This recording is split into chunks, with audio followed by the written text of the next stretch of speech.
আসসালামু আলাইকুম। হোমিওপ্যাথিক স্বাস্থ্যসেবা চ্যানেলে সবাইকে আবারও স্বাগতম। আশা করি সবাই ভালো আছেন। আমি ডাক্তার মোসাম্মদ চন্দা খাতুন।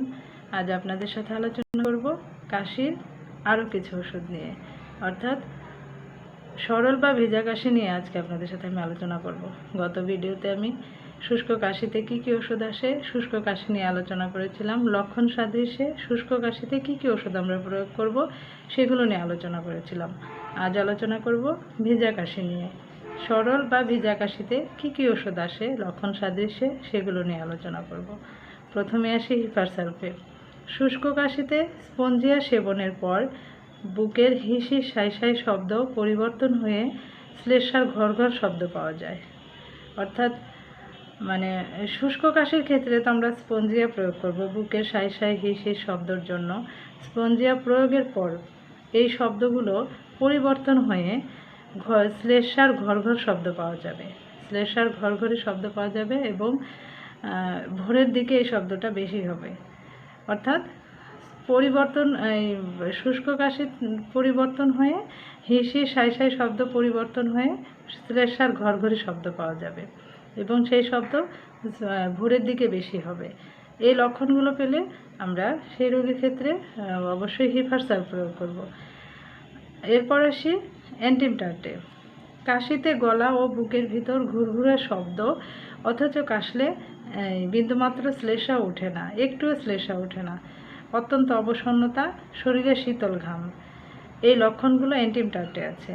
এই লক্ষণগুলো মিলে গেলে আমরা অবশ্যই কাশির সরল বা ভিজা কাশির রোগীদের ক্ষেত্রে অ্যান্টিমটার্ট প্রয়োগ করব। এরপর আসি ইপিকাকে। বুকে সাই সাই কিংবা খুব জোরে ঘর ঘর করে, কাশিতে বমি হয়, হাঁপানির মতো বুক ও পেট ওঠানামা করে, আর কাশিতে বমির থেকে উকি বেশি। ইপিকাকে কাশিতে বমির থেকে উকিটা বেশি হবে, বুকে সাই সাই শব্দ হবে, খুব জোরে ঘর ঘর, কাশিতে কখনো কাশিতে বমি হবে, আবার কখনো বমির থেকে উকিটা বেশি হবে, আর হাঁপানির মতো বুক ও পেট ওঠানামা করবে। এই লক্ষণগুলো মিলে গেলে আমরা কাশির রোগীর ক্ষেত্রে, ভিজা কাশির রোগীর ক্ষেত্রে অবশ্যই তাকে ইপিকাট প্রয়োগ করব। এরপর আসি বন্ধুরা এমন কার্বে বুকে প্রচুর পরিমাণে সর্দি জমে ঘর ঘর করে, কিন্তু কাশলে কিছুই ওঠে না। বুকে প্রচুর পরিমাণে সর্দি জমে গিয়ে বুকে ঘর ঘর শব্দ হবে, কিন্তু কাশলে কিছুই উঠবে না, আর অতি কষ্টে এই কাশির সময় খুব কষ্ট হবে আর শ্বাসকষ্ট হবে। কাশতে কাশতে এমন হবে যে শ্বাসকষ্ট হয়ে যাবে। সেই ক্ষেত্রে আমরা এই লক্ষণগুলো মিলে গেলে এমন কার্ড প্রয়োগ করব। এরপর আসি মার্কসলে কী কী লক্ষণ আছে। মার্কসলে হচ্ছে এই সরল ঘর ঘরে কাশি, রাত্রিতে বিছানার গরম ও ডান পাশে শুইলে কাশির বৃদ্ধি। সরল কাশির তো থাকবেই এবং সেই সাথে ঘর ঘর শব্দ থাকবে, আর রাত্রে বিছানায় শুইলে বিছানার গরম ও ডান পাশে শুইলে কাশির বৃদ্ধি হবে। এই মার্কসলে কাশি বেড়ে যায় বিছানার গরমে, এবং ডান পাশে শুয়ে থাকলে কাশিটা বেড়ে যায়। যখন কাশে তখন কাশির ধমক যখন কাশি শুরু হয় তখন পরপর দুইবার কাশবে, পরপর দুইবার করে কাশির এই চাপটা আসবে। একবার কয়েকটা কাশি হয়ে যাওয়ার পরে তখনই আবার কয়েকটা কাশি আবার তখনই হবে, কাশির ধমকটা দুইবার আসবে। এই লক্ষণগুলো মার্কসলের মধ্যে আছে। আমরা যদি কাশির রোগীর ক্ষেত্রে, ভেজা কাশির রোগীর ক্ষেত্রে এই লক্ষণগুলো পাই, অবশ্যই সেই রোগীকে মার্কসল প্রয়োগ করব কাশির জন্য। এরপর আসি সাইলেসিয়াতে। যক্ষা যদি থাকে, যক্ষার শেষ অবস্থায় যখন ফুসফুসে পুজ হয়, বৃদ্ধদের ব্রঙ্করিয়া, রাশি রাশি দুর্গন্ধ গড়ে ওঠে। এই যে শ্লেষ্মাগুলো বের হবে কাশির সঙ্গে, অনেক শ্লেষ্মা বের হবে, সেগুলোতে দুর্গন্ধ থাকবে। এবং যদি যক্ষা থাকে, সেই যক্ষার শেষ অবস্থায় যখন যক্ষার শেষের দিকে যখন ফুসফুসে পুজ হবে, তখন কিন্তু এই দুর্গন্ধযুক্ত কাশি উঠবে, শ্লেষ্মা উঠবে। এই লক্ষণগুলো সাইলেসিয়াতে আছে। এই লক্ষণগুলো নিয়ে, এই লক্ষণ নিয়ে যদি আমাদের কাছে কোনো রোগী আসে, তাহলে আমরা তাকে সাইলেশিয়া প্রয়োগ করব। অবশ্যই সেটা জেনে নিতে হবে যে সেই রোগীর যক্ষ্মার সমস্যা ছিল কিনা বা যক্ষ্মার সমস্যা আছে কিনা। তাহলে জেনে নিয়ে যদি লক্ষণ মিলে যায়, তাহলে আমরা সেই রোগীর ক্ষেত্রে সাইলেশিয়া প্রয়োগ করব। এবার আসি বন্ধুরা ফসফরাসে। সন্ধ্যার পর থেকে আরম্ভ হয় মধ্যরাত্রি পর্যন্ত শুষ্ক কাশি অনেক বেশি হয়, সন্ধ্যার পর থেকে শুরু হয়, আর মাঝরাত পর্যন্ত এই কাশি চলতেই থাকে এবং কাশি শুষ্ক শুষ্ক কাশি, কিছুই উঠবে না, আর খুব বেশি কাশি হবে।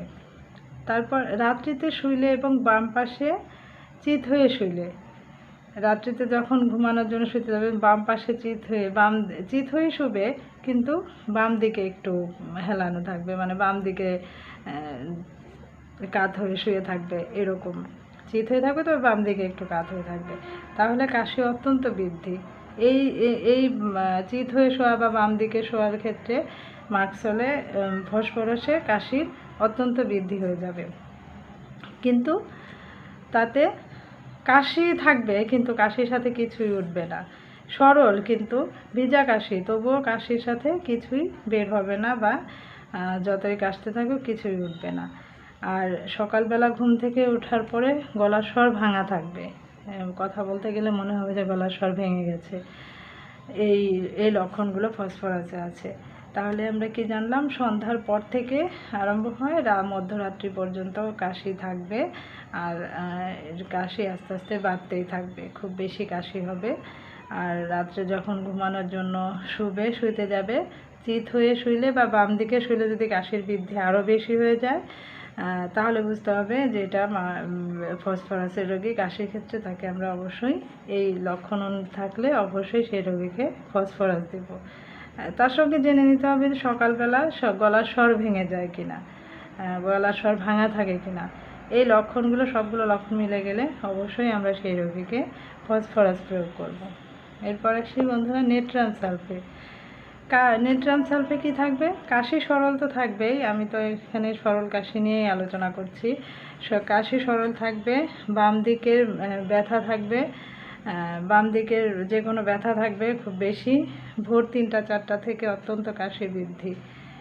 এই নেট্রাম সালফে আবার ভোর রাতের দিকে কাশি বৃদ্ধি, মানে মাঝরাতের পর থেকে 3টা-4টার দিক থেকে কাশি অত্যন্ত বৃদ্ধি হয়ে যাবে। বর্ষা ও ভেজা স্যাঁতসেঁতে ঋতুতে এই রোগের লক্ষণগুলো বৃদ্ধি পাবে।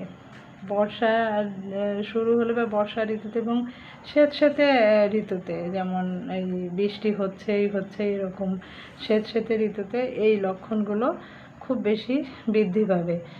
এই ক্ষেত্রে আমরা কাশি রোগীদের ক্ষেত্রে অবশ্যই নেট্রাম সালফ প্রয়োগ করব। তাহলে এই গেল লক্ষণ অনুযায়ী সরল বা ভিজা কাশির ওষুধগুলো। কিভাবে আমরা ওষুধগুলো প্রয়োগ করব? তরুণ রোগের ক্ষেত্রে বা তরুণ কাশির ক্ষেত্রে উগ্রতা অনুসারে নিম্ন শক্তি সুনির্বাচিত ওষুধ, শক্তি পরিবর্তন রীতিতে বর্ধিত মাত্রায় ঘন ঘন সেবন করতে হবে বা ঘন ঘন খেতে হবে। পুরাতন কাশির ক্ষেত্রে 12 ঘন্টা অন্তর উচ্চ শক্তির ওষুধ বর্ধিত মাত্রায়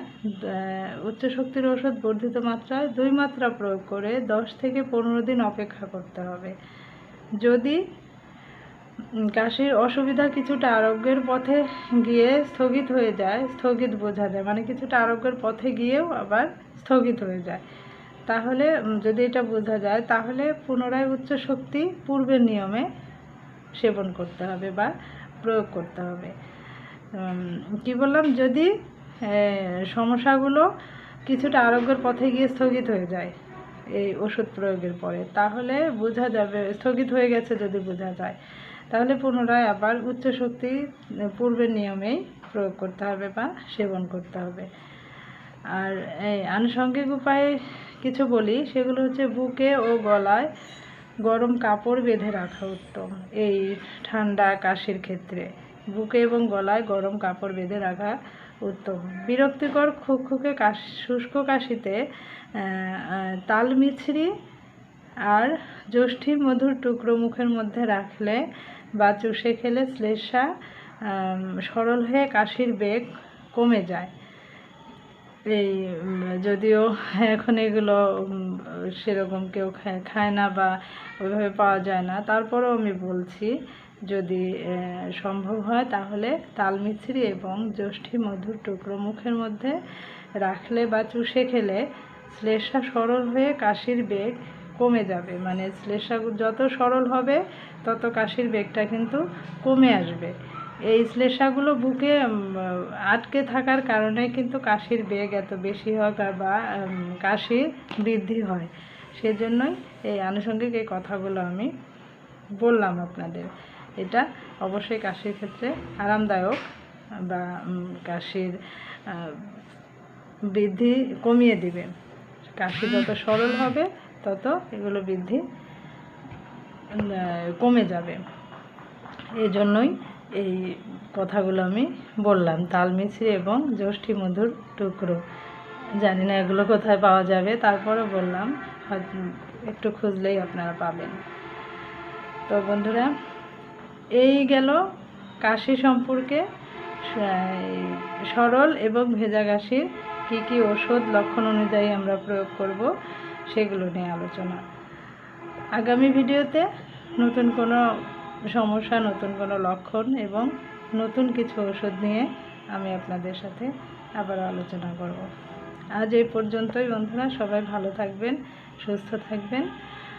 আসসালামু আলাইকুম।